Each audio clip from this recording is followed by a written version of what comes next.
दोस्तों, पॉलिटिक्स में पिटे हुए प्यादों की कोई इज्जत नहीं होती। चुके हुए लोगों की कोई कीमत नहीं होती। अहंकार किसी का भी हो, अंत में वो चूर हो ही जाता है। कुछ ऐसा ही हुआ स्मृति ईरानी के साथ। याद कीजिए स्मृति ईरानी का वो अंदाज जब वो सदन में खड़ी होकर सोनिया गांधी के लिए किस भाषा का इस्तेमाल कर रही थी, कैसे उन्हें ललकार रही थी। वीडियो देखिए। माफी मांगो इस देश से, माफी मांगो सोनिया गांधी आदिवासियों से। तब लोगों ने सोचा कि स्मृति ईरानी ताकतवर हैं, सत्ता उनके हाथ में है, वो जो चाहें बोलें, जो चाहें करें। लेकिन दोस्तों, इंसान को हमेशा याद रखना चाहिए कि वक्त बदलता है, घड़ी की सुइयां घूमती रहती हैं। वक्त घूमकर स्मृति ईरानी को 2.5 दशक पीछे ले गया।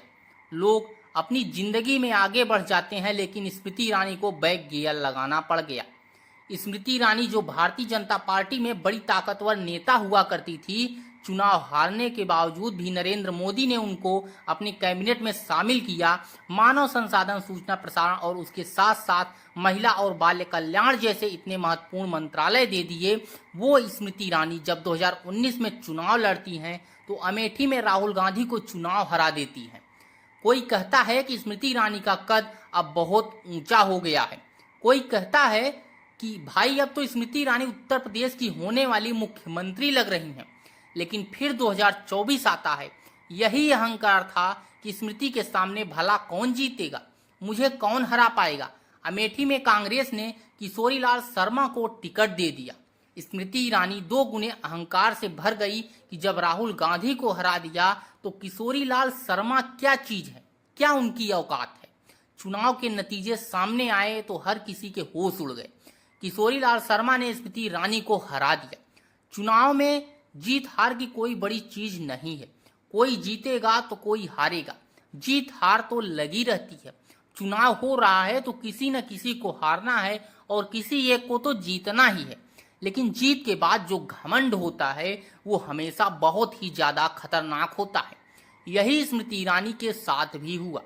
2019 की जीत ने उनको असल जमीन से दूर कर दिया। 2024 में मिली हार के बाद स्मृति ईरानी इतना बौखला गई कि उन्होंने अमेठी जाना बंद कर दिया। अमेठी में अपने मकान तक में नहीं गई। एक हार ने उनको अमेठी तो छोड़ दीजिए, दिल्ली भी छुड़वा दिया। अब स्मृति ईरानी मुंबई का टिकट कटवा कर मुंबई निकल गई हैं। इधर स्मृति ईरानी ने अमेठी से दूरी बनाई तो उधर बीजेपी ने उनसे दूरी बना ली। लोगों ने कहा कि दिल्ली की सीएम बना दी जाएंगी, बीजेपी की अध्यक्ष बना दी जाएंगी, राज्यसभा जाएंगी। लेकिन सब कपोल कल्पना ही रहा। स्मृति ईरानी को समझ में आया कि भैया राजनीति में उनका काम खत्म हो चुका है, अब कुछ नहीं मिलने वाला। ऐसे में उनको याद आई अपनी दोस्त, अपनी प्रिय सहेली एकता कपूर की और याद आया क्योंकि सास भी कभी बहू थी जिसमें वह तुलसी का किरदार निभा रही थी। आपको याद होगा ना, साल 2000 था। तुलसी बन करके स्मृति ईरानी लोगों के घरों में पहुंच गई। एक बार फिर से वह सीरियल आ रहा है, ट्रेलर आ चुका है। यानी अब दोस्तों स्मृति ईरानी अपने पुराने काम पर लौट गई हैं। उनको समझ में आया कि अब राजनीति में उनके लिए कुछ बचा ही नहीं है। इसलिए उन्होंने सोचा कि एक्टिंग बेहतर काम है, ये नेतागिरी में अब क्या ही मिलना। सियासत को छोड़कर सुनहरे पर्दे पर उनकी वापसी हो गई है। इस पूरे मामले में आपकी क्या राय है वो हमें कमेंट में जरूर बताइएगा। आपकी क्या राय है वो हमें कमेंट बॉक्स में जरूर बताएं। अगर चैनल पे पहली बार आए हैं तो चैनल को सब्सक्राइब जरूर करें।